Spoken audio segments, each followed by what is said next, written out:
Rick Dangerous is a platform game developed by Core Design for the Acorn Archimedes, Amiga, Atari ST, Amstrad CPC, ZX Spectrum, Commodore 64, and MS-DOS. The game was released in 1989 and published by Microprose on the Rainbird Software label in the UK, and on the Microplay label in America. It was also published in Spain by Rainbird Software. Later, it was released with two other games, Stunt Car Racer and Microprose Soccer, on the Commodore 64 PowerPlay 64 cartridge. The game was followed by a sequel, Rick Dangerous 2, in 1990. Loosely based on the Indiana Jones film franchise, the game received mixed reviews from critics. The plot of Rick Dangerous is largely based on the Indiana Jones film Raiders of the Lost Arkansas set in 1945. British agent Rick Dangerous travels to the Amazon jungle to search for the lost Gullah tribe. His plane crashes in the jungle, and Rick must escape from the enraged Gullah. When the game starts, Rick finds himself in a cave running from a rolling boulder, a famous scene from the Indiana Jones film. Armed with a pistol and dynamite, Rick must fight hostiles and evade traps in 3 more levels. The second level of the game is set inside a pyramid located in Egypt. In the third level, Rick must venture to the Nazi stronghold of Schwarzendampf Castle to rescue captured Allied soldiers. The rescued soldiers tell him that the Nazis are planning a missile attack on London. Therefore, in the last level, Rick must infiltrate their secret missile base. You play Rick Dangerous, an Indiana Jones type who's on a quest to find the lost Gullah Amazon tribe. However, his plane crashes in the middle of a bunch of crazed Gullahs. Hopefully he's up to the challenge of escaping. If he is, he will find himself in the Pyramid of Egypt with no easy way past leaders and their minions, and then engulfed in a web of traps in a Nazi base. Rick can jump and climb, as well as carry a limited amount of dynamite and ammunition for his gun. This gun is Rick's primary means of disposing of enemies. Most traps throughout the game that can kill Rick can also kill his enemies, which can be to the player's advantage. The dynamite sticks that Rick carries are generally used for solving puzzles, such as through exploding certain blocks. Some of them fly towards the explosion, potentially killing Rick in the backfire. Rick is also armed with a pogo stick that allows him to paralyze enemies. Many of the traps in Rick Dangerous have no visible warning, which means that a player's initial progress through the game may consist of trial and error. This was criticized by some reviewers. Rick Dangerous is a platform game across over 100 screens, in which Rick has his gun in one hand, and dynamite sticks in another. You must take a methodical approach to clearing each screen, as there are traps in place which will need memorizing and preempting where possible.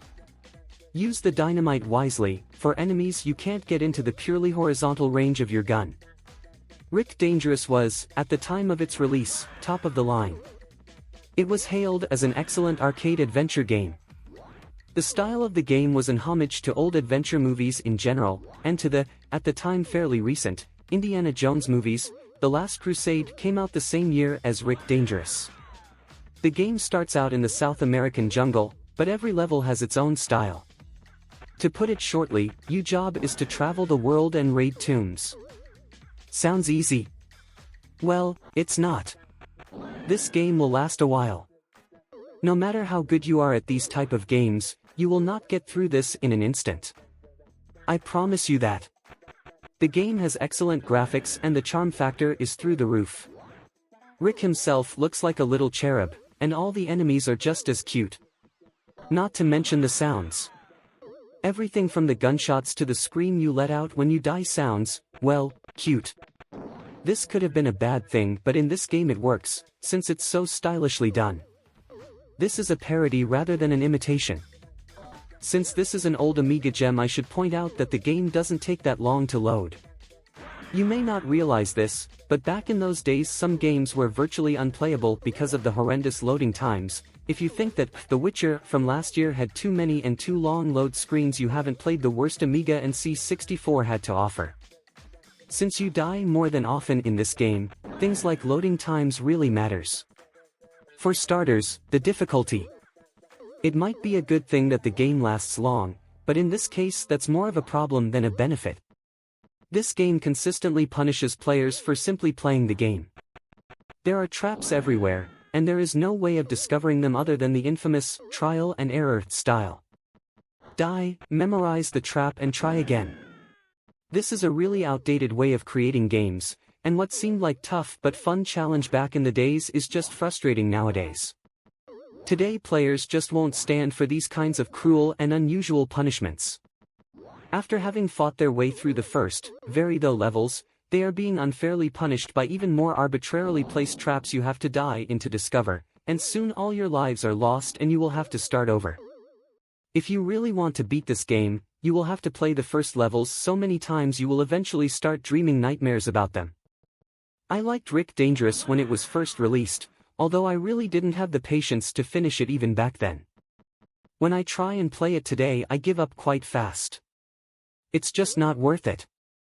This is not gameplay, this is beautifully pixelated sadism. Nothing more, nothing less. The fact that the controls are far from precise makes the experience even more infuriating. It's quite annoying the 58th time Rick waves his little stick around instead of shooting his gun like you wanted to. Come to think of it, it's annoying even the first time. As a side note I should mention also that the music is terrible. In fact it's borderline offensive. Luckily it stops after about 30 seconds or so. So in this case, the lack of music is actually a good thing.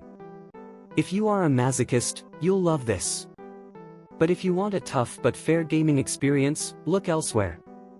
This game should be banned in the US. This game dishes out cruel and unusual punishments left and right.